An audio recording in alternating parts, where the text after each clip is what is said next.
Welcome to Tech Talk for Business Leaders.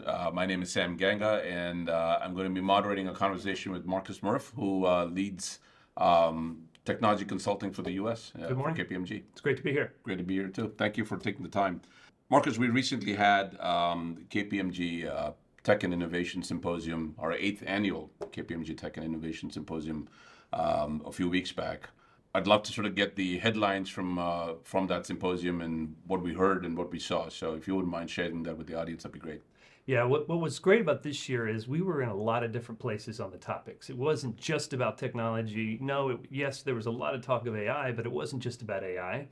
There was a lot of talk about things like education. And is education keeping up with our need to educate, right? Are we actually building students ready to go to work in an AI world?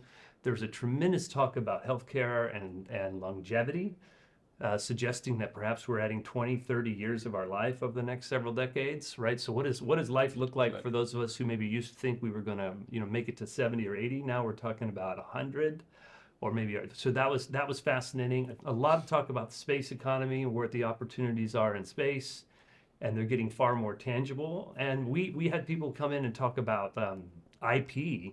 And let's say copyright in the world of AI. Perhaps it was quite interesting that as this person was talking that right now, if AI creates it, you can't copyright it. That's the law today. She went through all of the different parameters, how that might change. But what was so much fun about this year is we were kind of in a lot of places. So not just about maybe the underlying technology of AI, but what are all the things around it that we're going to have to think through to kind of exist in this new world. And then, of course, there was a lot of fun with the robotics, humanoid robotics coming to engage with us in this world was a common theme through all the presenters as well. The intent of the symposium is to sort of open the aperture of the conversation. What does our future look like in this, in the changes that are coming at us here? But let's double click on the physical realm of AI and robotics and humanoids. What are the key takeaways there? What did we learn about coexisting and what our future looks like? The robots are coming. The robots are coming. Fair enough. I'm not sure we exactly know what that's going to look like, but there's a tremendous amount of capital coming in this business, and we're going to see the humanoid robots. This was the term a lot of the speakers used, and that's because they looked reasonably humanoid. And they're coming for the office. They're coming for the home, which I think gets a lot of us quite excited, once that's cost efficient. And they're definitely coming to enable advanced manufacturing, right? And there's so much investment going into just say building advanced manufacturing in the West, in the US. I think we're going to need some of this. We're going to need a lot of this robotic technology to make this work. Perhaps the most interesting thing is, what does a world of humans and humanoid robots actually look like, right? I mean, that's perhaps an unlock of change management we haven't really thought about. If there's 2 to 3, some were predicting at the symposium that there might be 2 to 3 humanoids per human over the next decade. Okay, right? Like, I'm starting to wrap my mind around that. So I come into the office, the first person I see is my humanoid Sam, not the real Sam. Right? I think this is going to be there's going to be a lot of opportunity to really rethink how we actually interact with humanoids. So that's kind of where the world's going. But the future version of this, it could be a robot, a humanoid interviewing you. Perhaps could be 2 robots talking to each other. Would you buy one if there was one? I would absolutely buy one. I am ready. I'm ready, but it has to do my dishes. That's the key. If we could pull that off, that'd be great. So when you think about this, right? Obviously, there's a different element of humanoids helping in the personal realm at home, and then there's the what it does for manufacturing, distribution centers, manufacturing facilities.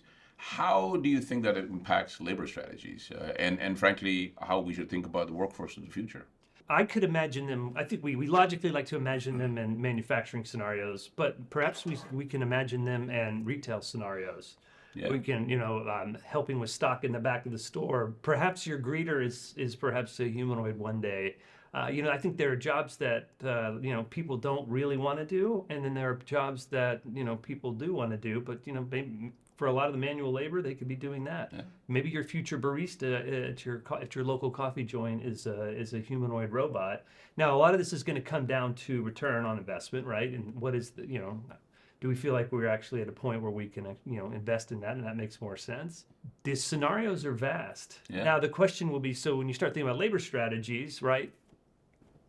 Are my customers ready to interact with humanoid technology, or do they still want to, their coffee to be made by a person who has a heartbeat, right? I think those kinds of things. So we're going to have to be, we're going to be thinking about our customers, right? And we need to start thinking about what are the roles they can perform. And it's not really about just replacing everything. Yeah.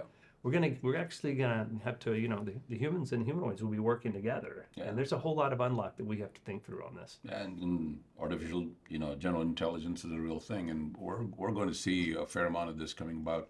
Let me sort of pivot a little bit into how companies should think about embracing this. I know embracing is a strong word, but let's say experimenting with it, because there has to be a starting point. You can't just have a robot show up at a retail facility day one. You're going to have to figure out how to experiment with it.